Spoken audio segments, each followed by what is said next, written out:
The U.S. military planned to hold a flag-lowering ceremony in Afghanistan with NATO allies on Friday. But the event was abruptly canceled just hours before it was set to begin. Now there's growing confusion over what the ceremony was actually meant to signify.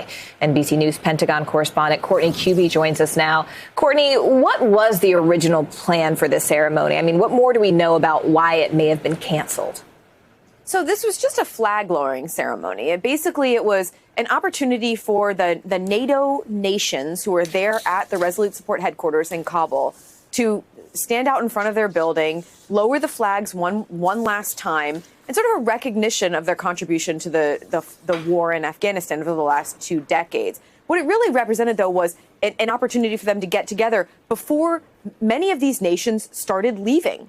They're leaving as part of this withdrawal of both the U.S. and NATO forces there, but also because of this terrible outbreak of coronavirus that's really sweeping through Kabul and other parts of Afghanistan. Some of those redeployments and the withdrawal is accelerating a bit.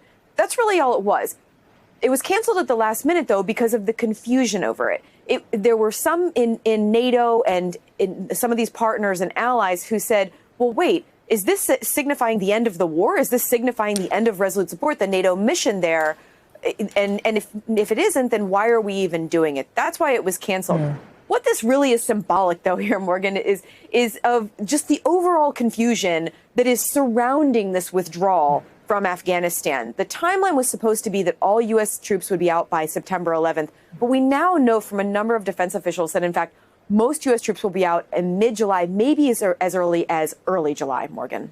And what's the status of NATO's headquarters in Kabul right now? I know you said the timeline has shifted slightly, but what's that status now?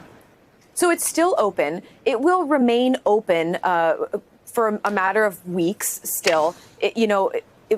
We don't know. Well, we have a sense of where, how some of these bases and headquarters are going to close down. But for security reasons, we're not really talking a lot about that.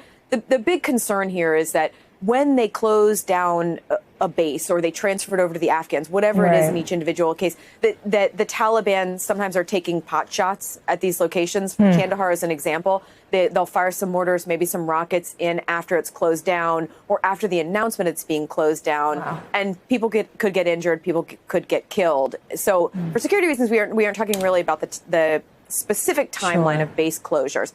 For now, Resolute Support, the headquarters in Afghanistan in Kabul, is still open. General Miller is still the commander of that. There are still NATO nations there that are all contributing, but the withdrawal is definitely underway, and it has accelerated from where we first heard about it from the Biden administration earlier this spring. All right, Courtney Kube for us with the latest. Thank you so much, Courtney. Hey, NBC News viewers, thanks for checking out our YouTube channel. Subscribe by clicking on that button down here.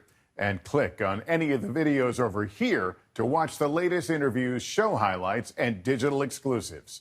Thanks for watching.